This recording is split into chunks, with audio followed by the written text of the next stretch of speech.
Welcome to That Sounds Terrific in the 585. Join hosts Nick Koziel and Christine Green as they spotlight the incredible leaders, visionaries, and innovators shaping Rochester and the 585 community. From transformative stories to big ideas, we celebrate the people making our community a better place to live, work, and thrive. So sit back, relax, and listen to what makes the 585 sound terrific. Welcome to That Sounds Terrific in the 585 with Nick Koziel and Christine Green. Today we have Jeanne Strazzabosco, Amanda Chestnut from In This Moment. And I'm not going to tell you about what In This Moment is. They will. But first, thanks for listening. And yeah, let's get started. Nick, do you want to start us off with a little introduction questions? Sure. I'm really excited to honestly just hear what In This Moment is all about. So, in this moment, let's start with that. Yeah. You want to go, Jeanne? Okay, I'll go. I can take it. In This Moment, Revolution, Reckoning, and Reparations is a series of chapbooks. So small, CHAP. Some people say CHAT. It's CHAP, chapbooks. Think like a chapter in a book. They're very small. They're usually meant to be easily distributed. You see them used a lot in poetry and short story writing. We're using them to distribute the stories of Black luminaries in Rochester. Very So we hire a team with a Black writer, a Black photographer, and they build a portrait of someone from our community who's had a great impact on our community. And then we distribute those books for free through the library system. awesome. That's right up the creek of what this show is all about, is trying to like distribute and support people that are doing positive things in the community. So how do you select a person to do that? Like, what's the criteria? Well, we're working on a more formalized way to nominate people, but basically, no matter where Amanda and I are in the world, people come up to us and say, you really have to, you must, before this series is over, highlight, for example, Midge Thomas. Everywhere I went, everyone was Midge Thomas, you must. Yep. Dr. Walter Cooper. I bet you I get an email every day from someone saying, here's someone you should think about for your next volume. Uh, Awesome. you can talk about the original list, Amanda, when we started. Well, when we started, it was mostly my friends, Mhm. people who I knew I could ask to do a project with me that I wasn't sure what the project was or what the scope of it would be, and if they just would be down to try something with us. And I got a lot of immediate yeses from artists and friends, and the project moved forward really really quickly. So that was really great. Now a lot of what we choose, who we choose, um, we try really hard to strike a balance between a range of people being represented. So people from who are in all different economic backgrounds, who are from all different economic backgrounds, um, people of of a range of ages. We do have a bit of a hard press, like full court press, trying to get all of the elders included before we run out of time to tell their stories too. And unfortunately, there isn't enough time or money to get through everyone as quickly as we need to, just because these stories haven't been told before in the way that we're telling them. So um, we try to strike a balance, make sure we have some queer voices in there, make sure the disability justice community is represented. Um, One of the things that's important to me is that the project illustrates that there are so many different ways to be Black, that Blackness is not monolithic, and that there's all kinds of different ways to be Black, and they're all here in Rochester. So we work really hard to make sure that there's a wide variety of people represented in each volume of books. That's wonderful. Amanda is the creative force, and she lovingly refers to me as the cat herder. So my background, I'm a former middle school teacher. So I think by trade, I was a cat herder for 30 years. So I'm comfortable with, I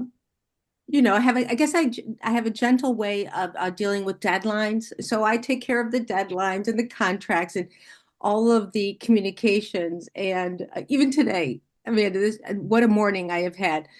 I finally, our next book that's coming out features, oh my God, Louvain Shepherd, marvelous artist, RIT, full professor of art. And the writer sent me the final essay, the editor signed it off, and I sent it to our design person. And then I get this little text 3 hours later. Could I change one sentence? You know, yes, of course. Yes, by all means, change that. I've been there. That's your life. Yes. You're so nice. I'm like, no, you can't change. We're going to press. I know. I have that conversation. Like, when am I going to come down hard? One of these days. I feel it. I think you're probably a softie, huh? Yeah. Well, I think that there's a lot of people always say that, oh, this project's so different, this project's so different. And part of that is because Jeanne and I work really hard to make sure our artists are all accommodated as much as possible. Sure. I have ADHD, I'm low-key autistic, I have dyslexia, I suck at calendars, I barely read my email, but I still have a lot of valuable things to contribute, especially to this project. So I'm so glad you came. Not be able, you know what? It's Jeanne often reminds me when we have very important things. I'll get a text message because I read my texts. People who don't work within that hierarchical corporate mindset of doing things by a certain deadline in a certain lineage with a certain hierarchy doesn't mean that they shouldn't be able to participate and tell these stories. And a lot of how we culturally, broadly, Americans understand those types of structures, if you want to go way into it, are all rooted in our turnover from an agricultural society and the mechanization of everything from plowing wheat to, say picking cotton. And when you look at how those structures are set up, you can't deny that that level of capitalism is also closely intertwined with white supremacy. And I don't want to do that. And so it takes, but also, that's all I've done for most of my life. It goes against how I like to function, but it's what I've learned, and it's what a lot of people have learned. So we spend a lot of time unlearning those things, so we can make sure we have the time to give to our writer who has 2 new twins and needs just a few more days to get. I know exactly what you're talking about, and he's worth waiting for. Yes. Yes. Yeah, amazing. It's not me, for those listeners that know, I have twins. Not you. Not you. Okay. Yeah, it's not me for more reasons than that too. But no, that's interesting that you say that, because a lot of our young people in particular, I know, have been looking forward to a world where it is not structured in the way that corporate America has made it structured, right? And we're seeing, more and more over the last couple of months, the pushback of like, no, we're not doing remote, no, we're not doing hybrid, and like kind of falling back into that, like, you're not as productive when you're at home, you're not as productive when you make your own hours and things like that. Which isn't true. Yeah. I don't think. Well, show me the stats, because I don't think you have them. Show me the data is what I say. Yeah. Right. And sorry, I've been barking dog back there. Cut that out, Nick. I can't hear it. So okay, good. It's all I hear right now.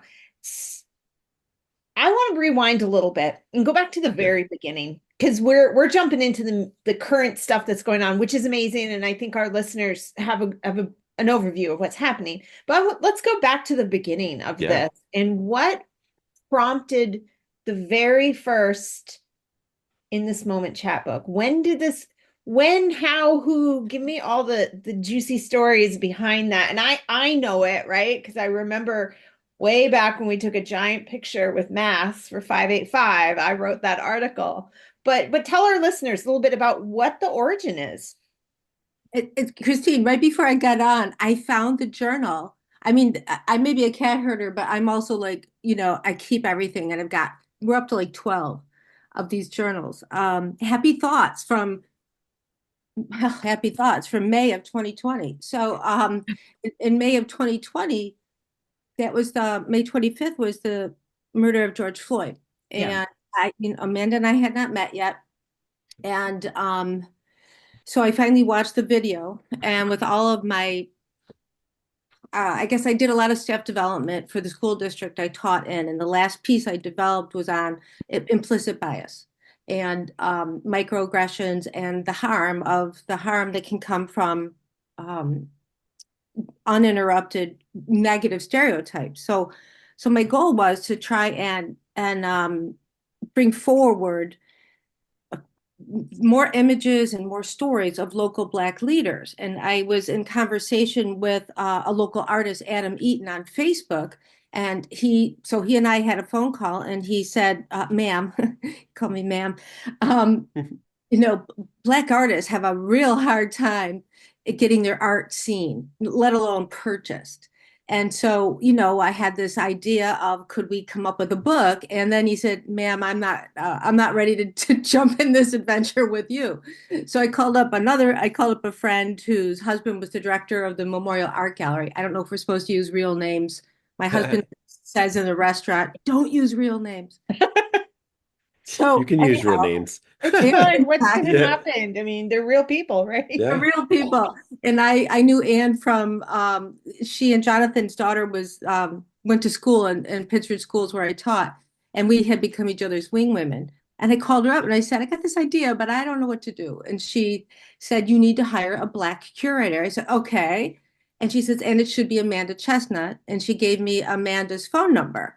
And then on July 14th, in this journal, I cold called Amanda, and she picked up. I mean, in this day and age of us screening. Who does that? Yeah. Yeah, right. I do because I've had the same number since high school. So it's a 607 phone number. Oh. So anytime I get a call from a 585, it's probably a real phone call. Yeah, that's hilarious. I love it. I have a 607 number. My wife still does, because we lived in Central New York. That's wonderful. Sorry, I threw us off. I was a plain old 585, but there was a time. No. Yeah.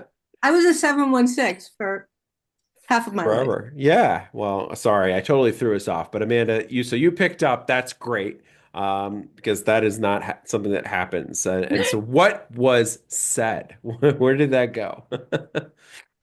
Go ahead, Jeanne. I said, I've got this idea, a kernel of an idea of some kind of book that highlights Black leaders from our area. And can you help me do it? Can you be a curator? Whatever that meant at the time. I mean, that was a $10 word in 2020 for me. Like, a curator. Whoa. I was afraid that Jeanne was calling me to hire me as a photographer. I worked in portrait photography. I moved to Rochester with a job doing professional portrait photography. And I feel like it's not a comfortable part of my artistic practice. Mm-hmm. I don't really like taking portraits. I'm not great at it. And so I was ready to tell her no. And then she said, for curator, and I was like, oh, I can do that. That's a thing I can do. I can do that. So that's always been something that I've enjoyed and something that I've worked for and kind of centered in my life and artistic practice. So I was in residence at the Visual Studies Workshop at that time. It was a remote residency. I was living locally, so I was able to do it remotely easily. And we went in and talked to Tate Shaw, who was the director at that time, and had a yeah. conversation and bounced around ideas. And it kind of went from there. I posted on Twitter and said, I've got a project and it's to support Black artists, and who's ready to put their money where their mouth is. And we had donations before we had anywhere to put them. So it was a combination of the right idea at the right time with the right audience, and it was able to launch really, really well, I think. It That's was awesome. such an exciting time, and it took so many. Well, the next time Amanda and I met, we almost broke up. Amanda probably knows this, but so we have this conversation. It's so wonderful, and it's going to be great. And then a week goes by, and I haven't heard from Amanda. I'm like, oh no, what did I say? What could be wrong? So I texted her or called her and said, Amanda, I haven't heard from you, and I emailed you a week ago. So this goes back to that whole dominant culture, capitalism, get it done today. What do you mean? Yeah. I emailed you a week ago. And I thought she was going to break up with me. And she goes, oh, I don't read my emails. You're going to have to text me. I'm like, so now along with asking people like, and what are your preferred pronouns? I ask, so what are your preferred means for communicating? Yeah. I'll drive to your house, whatever you want. I love that. How many do you have? How many are there right now? Chapbooks. 24 right now 24. that are done and printed and Yeah. available on Yeah. our website. Yeah. And What's the how many- website? Oh Yeah, yeah. we got a website. All the books are free on the website. In this moment, 585.org. Very nice. So we'll have that also in the show notes. But Sure, I like absolutely. for our auditory learners and Yeah, For we're our find the site. auditory learners, we are also currently working on fully accessible audio books. I was just going to ask about Yeah. that because we were just talking with a previous guest about a new era of Nick phrases like auditory learning, getting back to the spoken word, and for me, in my background, I think oral history and oral sharing, and I was thinking like, can we listen to these? Are they available to listen? And you've already answered that. I think that's beautiful. Yeah. And I mean, we need that. We need that. So Amanda, and I know, and forgive me that I don't know all the numbers. Have you photographed or written any of the chapbooks yourself? I have not. No. So you're purely curatorial. You're community connecting. Yeah. Yeah. So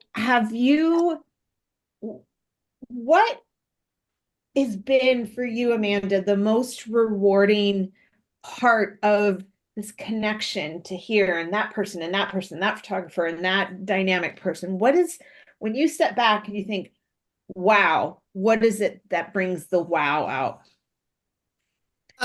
I think there's two things. First is there's a certain kind of magic that propels this project, and there's incident after incident after incident where some kind of kismet lined up to make the book happen, and there's correlations between people that I didn't know about.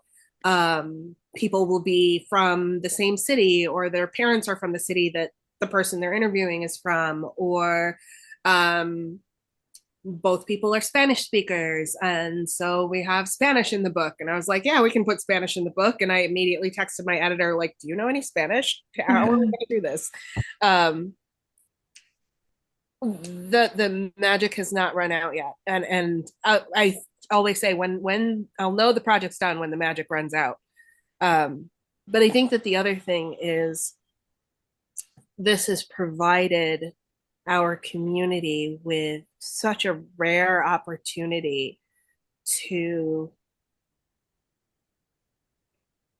honor people in a way that we're not used to being able to honor them while they're still alive. And I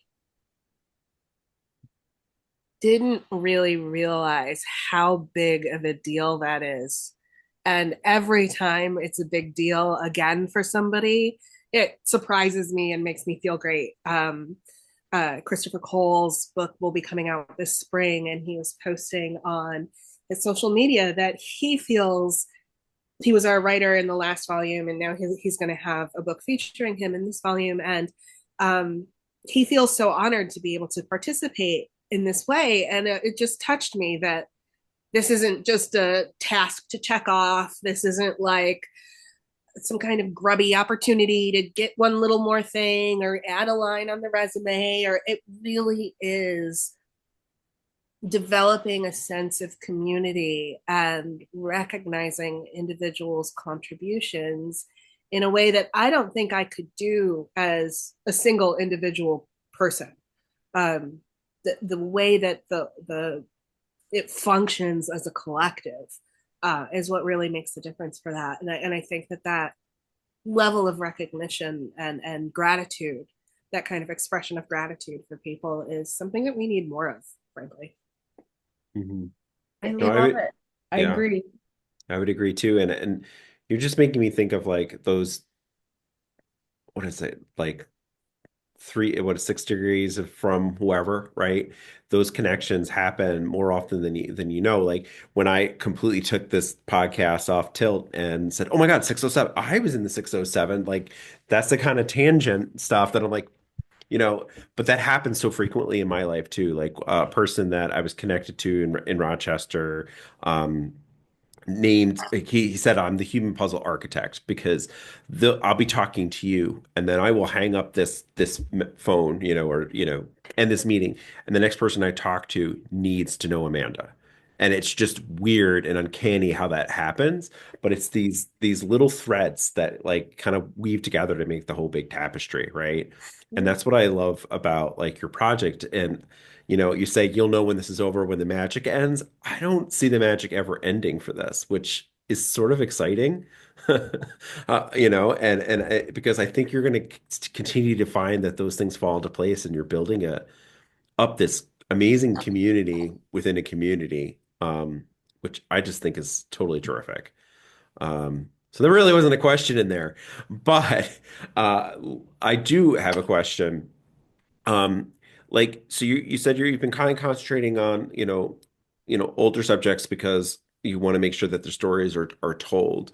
Like, you know, how how do you go about like prioritizing all of these stories? Like, is there a rhyme or reason, or is it just what falls into place when the magic happens? Both. Both. Both. Some of it is people's schedules. Um, we have Tiana Mignon is going to be has written for us. This is our third volume. This is our third time trying to hire Tiana, and the first two times it just did not work Mhm. in her schedule. We couldn't make it happen. We tried really, really hard. So I'm so glad that she was willing to be patient and flexible, and we finally brought her in, and then we moved the book that she's working on up to this winter from next fall. So again, just that kind of level of flexibility and squeezing it in when it happens. There are some folks, we do hire some younger artists in particular, so we'll look out for school schedules. Sometimes we get Granville Carroll, in this moment was really the last project he worked on before leaving Rochester. He's still connected to Rochester. He's still friendly with a lot of the artists here, but he was going to school in Arizona. So it was kind of his goodbye project for the city of Rochester. And we worked the schedule around to make sure that we could get it in with enough time for him to get done what he needed to get done to make Rena Golden's beautiful photos without it crushing his schoolwork or his travel or any of that kind of stuff. So some of it is magic and some of it is just logistics and needing to be flexible. Yeah. Yeah, that's great. I had a question for both of you about this project. Has there, and you can focus on one, or if maybe it's a bigger concept, but over the course of these years, it's almost what, 4.5, almost 4.5 years, right? What has come up for you that was really surprising during this project that you're like, oh, I had no idea, or this was not what I expected, but in a great way? Has there been kind of unusual surprises and exciting things you didn't expect while working on In This Moment? Jean? I feel like you get more surprised than I do. I feel like stuff happens and I'm like, oh, that's a new thing. And I just roll with it. I'm never like, wow. I'm just like, everything is low key surprising when you're as ADD as I am. So it's like nothing is actually surprising anymore. Everything is a surprise, and it's a wonderful surprise because I think there is two lives. I've had two lives, the before this project and this current life that's in this moment, sorry, where I just wonder how I made it through. Well, geez, how old am I now? I was like 60 when I called Amanda, so 61.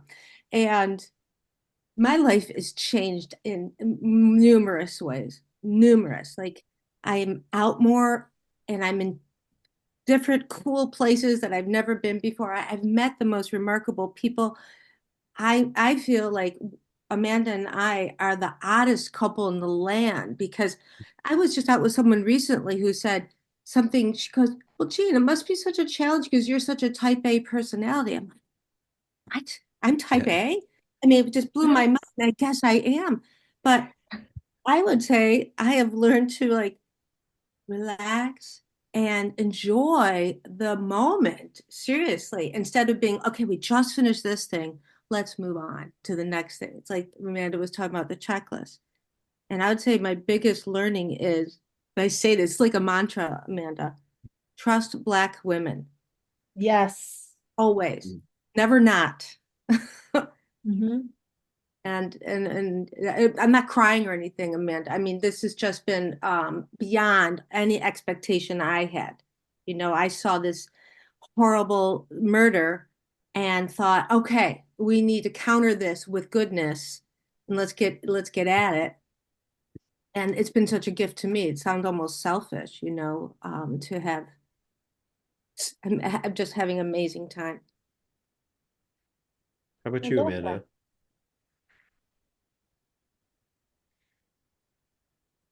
I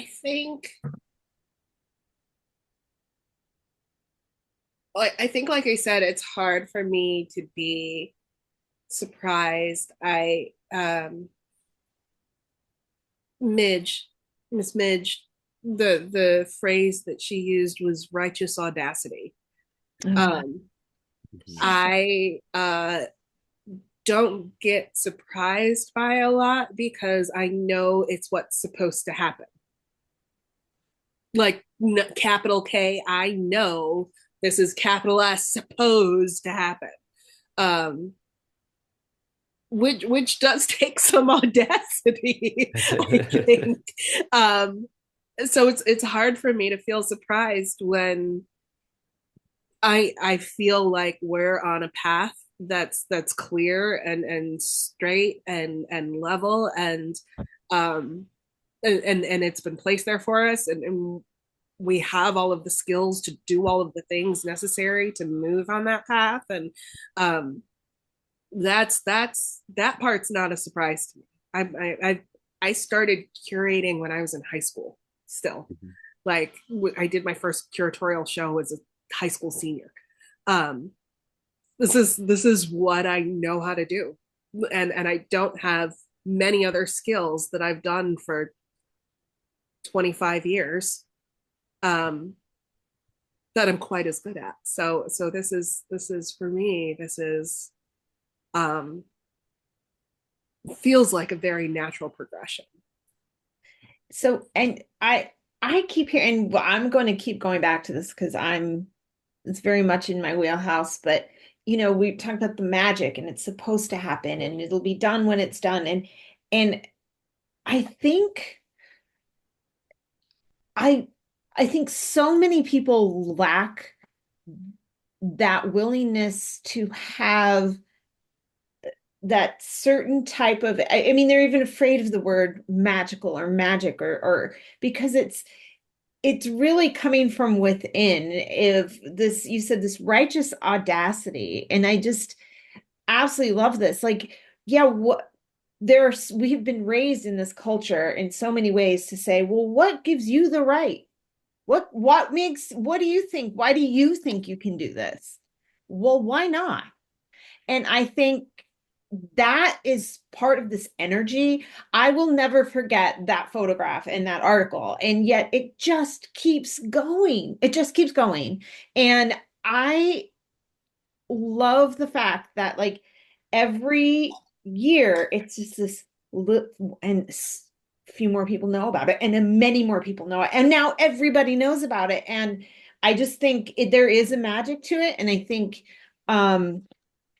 it just, there's a momentum that it's not going to stop, and I applaud you for that, both of you. It's just a great project.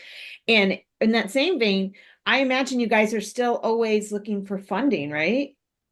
Are you like inside my brain? Probably. Tell me how people can help. Yeah. Well, if you go to our website in this moment, 585.org, there is a big support button.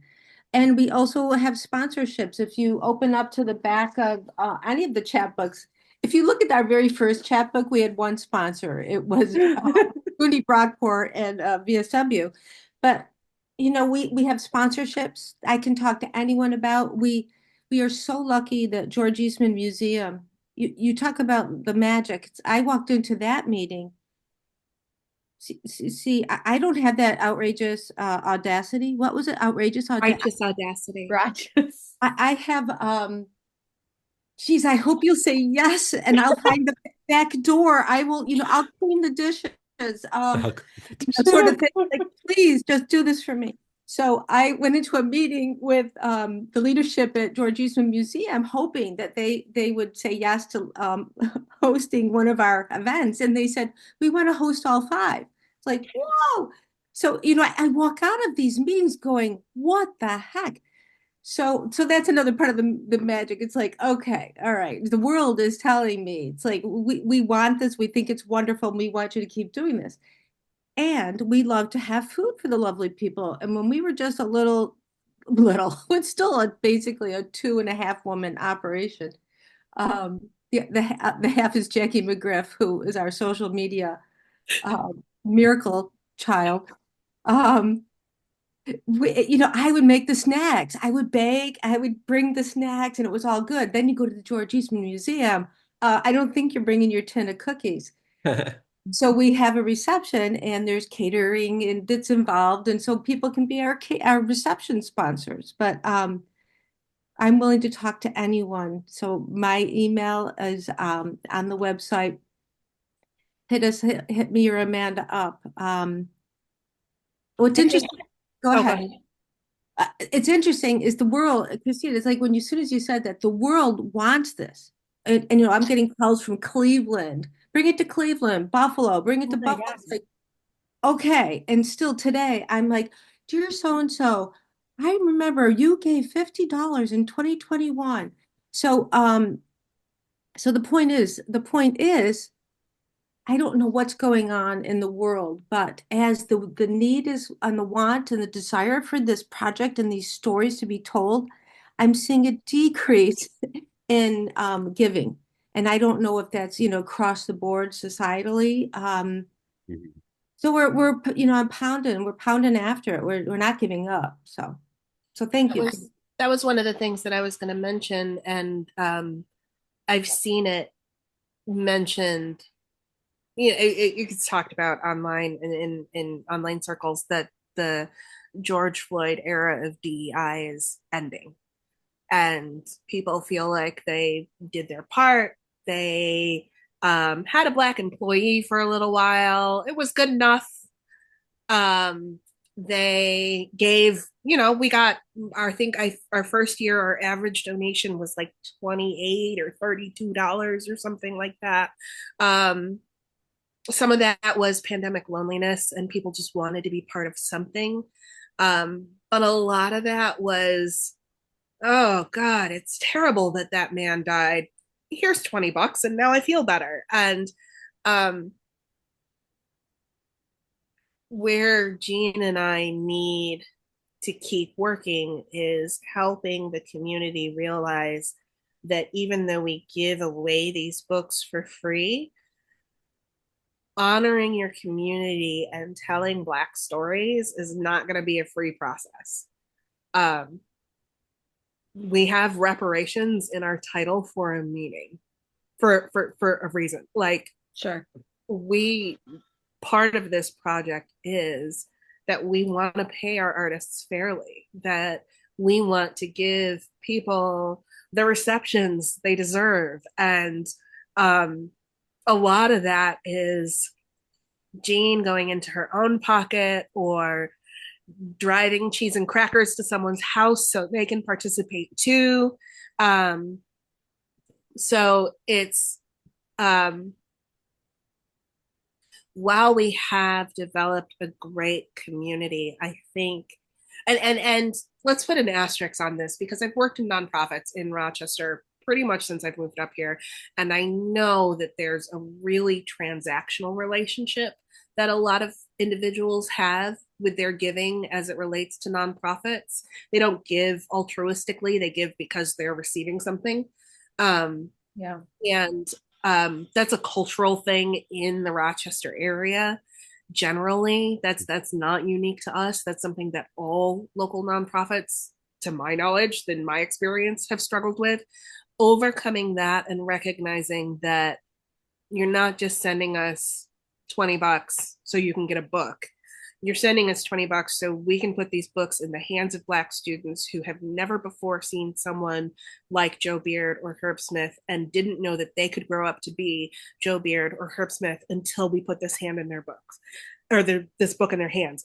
And you can make that happen for $20. That giving that to somebody else is a bigger give than the $20, and helping the community know that when you give to local nonprofits, whether it's us or to the Flower City Art Center or to the Memorial Art Gallery, or to, you're not just paying someone's salary. Jeanne has a salary. I don't think she's taken it once in the last year. So we're really focusing on paying our artists and producing these books and getting them into educational spaces, and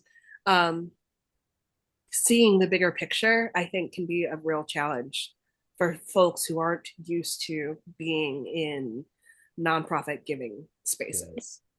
Yeah. I have a lot of experience in nonprofit fundraising, and I mean, you're also fighting a national trend dropping in philanthropy, right? Individual philanthropy in particular, and the rising costs of everything. So that in itself is also another uphill battle. There's less dollars going around.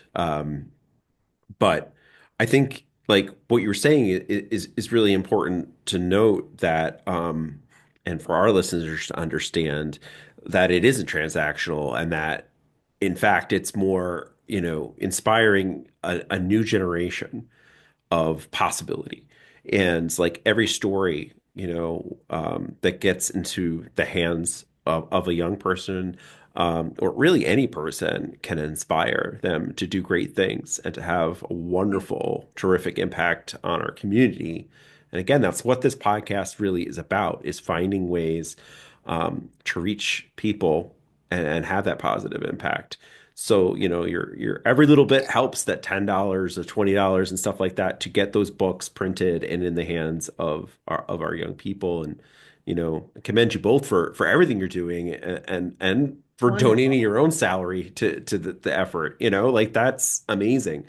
And not always possible. But it just shows the passion that you both have about this project, and what you're trying to do. Well, and lately, these books need to get in the hands of all of our students. And just as you said, Nick, they're in all of our Monroe County and Rochester City libraries, given away for free. But, I spent 30 years teaching in, a suburban school district. 1% of the children in that school district identify as Black or African American. Most of the schools where I taught, most of the students I taught, the only time they interacted with Black students were through the children who were bused in through the urban suburban program. So every time I get one more suburban school, because along with the fundraising, my challenge is getting these books into some of the suburban schools. And that also goes with the climate. You know, some of my best friends are librarians, and they were, going through heck, a few years ago with all the banned books and everything. So that they're like, oh, these books look wonderful. We're going to take them through a review process. Like, what? Review process? A review process. I won't name the district. I'm still waiting. I tried again this week from a particular suburban school district, high performing students, who've been reviewing for 3 years these books. It's like, what? So let's not end on that, but it's like, so at Webster schools said yes. They're in Victor schools now. I've got to leave to get them into Henrietta schools because my experience, just as I was earlier saying, my experience is so white, my whole life is so white. How white is it? Transparent white. And that's what I don't want to be for the students that I taught. And I want them to realize all the negative stereotypes they've been swimming in and been spoon-fed through the media and their parents sometimes, or are not accurate and they're harmful, and people are harmed and people are murdered. So, I guess I'll get off my soapbox. No, I think it's an important soapbox. I mean, I think about, I'm solidly Gen X over here, and what would my peers, how would we be different and better people if we had exposure to books like this? Because when we read a book about a great person, it was always a book about a great person who is white. And that still happens. It still happens. And I think Jeanne, that touches on something very important, is when white children who often come to school repeating things that their family has said in their neighborhood that they hear, and they picked it up on YouTube, or it's, it might not even be a word that's ever at the dinner table, but it's online. And and they're just, I just applaud both of you for working endlessly to get these books out there. And the idea that there would be a school district that takes 3 years, I mean, there's what could possibly be objectionable? I mean, obviously we're all speaking for people who have, want to see in this moment succeed. And, I don't know. Hopefully this podcast will make a lot of people buy some books and donate some money and read books. For sure. And I had another question. Like, do you have I'm thinking about my wife's a teacher and they have like author series. Do you have the authors come in and talk about their books and stuff at the schools? Or so anybody who comes through Jeanne and I to work with somebody as affiliated within this moment, one of the first projects we're going to ask you is, what's the budget? We do want to make sure our artists get paid for their labor. I taught in this moment one of my first semesters teaching when I was at SUNY Geneseo, and not only did the artists, the authors, the people who were centered in the books, did they come in, but my students all immediately found, I'm really interested in chem, and Dorian is working on a chemical remediation process in his neighborhood with his mother, and that's something that his mother's been advocating for. Dorian and Dorothy Hall, Miss Dorothy's been advocating for this remediation process. And what could I, as a chemistry student, do to get involved? I'm really interested in disability justice, and Lutetia Doucette has a workbook on disability justice, I'm going to buy it. Like my kids would come to school the next day, like, I bought this workbook. And I'm like, I didn't even tell you to do that. Wow, you're really motivated. Like, not only do they come in, but students immediately connect and find motivation by having a chance to engage at this really personalized level. One of the things I do is I have our editor come into the class and teach. He has a background in journalism, so right at the beginning of the semester, I would have him teach a class on asking questions. Shout him out. What's his name? That's Yeah. Aaron Sagers is our editor. Okay. And he's great and he's brilliant and he is enormously patient, and we don't pay him nearly enough for the amount of work that he does. We are very we love giving opportunities to emerging artists and writers, which means for some of our folks, this is their first time being published and their first time working with an editor. So Aaron has been great through that process of helping people even learn how to work with an editor. But yeah, teaching the students how to ask questions and then giving them the opportunity to see how these folks are active in the community. Immediately, their first thing was, how can I also get involved? And it was really personal, and the students really seem to get a lot out of it. Currently, as of today, we have a date for Webster schools. Shout out to Webster Willink Middle School and fabulous librarian Candace Lucas.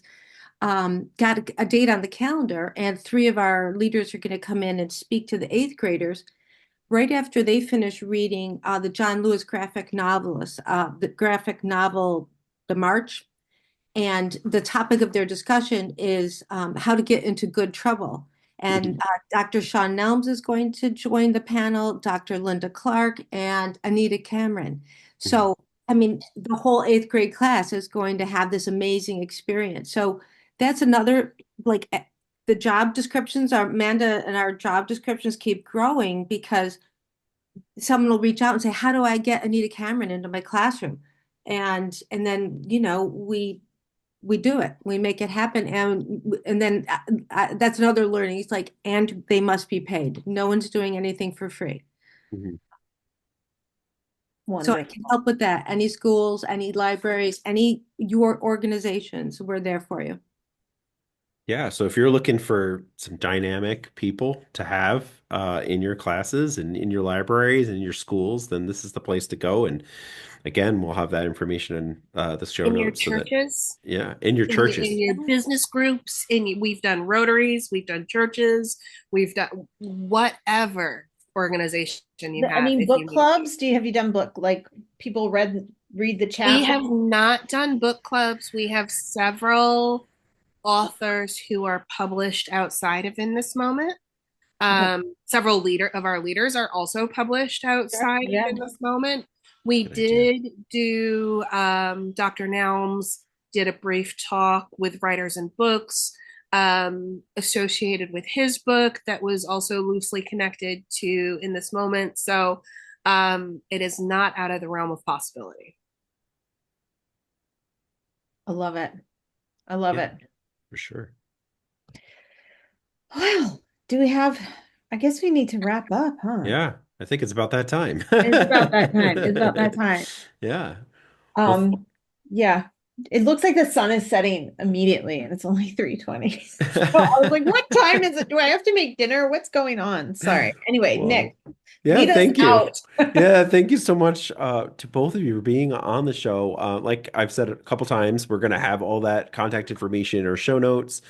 We urge you to reach out to Jeanne and Amanda to talk to them about ideas that you have for them to feature, but also reach out to them on how you can support and volunteer or even bring in these authors.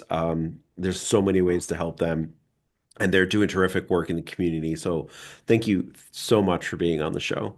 Yes. Thank you, guys. I'm so excited. Thank you so much for having us. Thank you for joining us for another episode of That Sounds Terrific in the 585. Check out our website, www.thatsoundsterrific.com, to see a full list of episodes and learn more about our hosts, Nick Koziel and Christine Green. Be sure to find us on your favorite social media platforms or podcast listening service by searching That Sounds Terrific, and feel free to give us a 5-star rating if you enjoy our show. Until next time.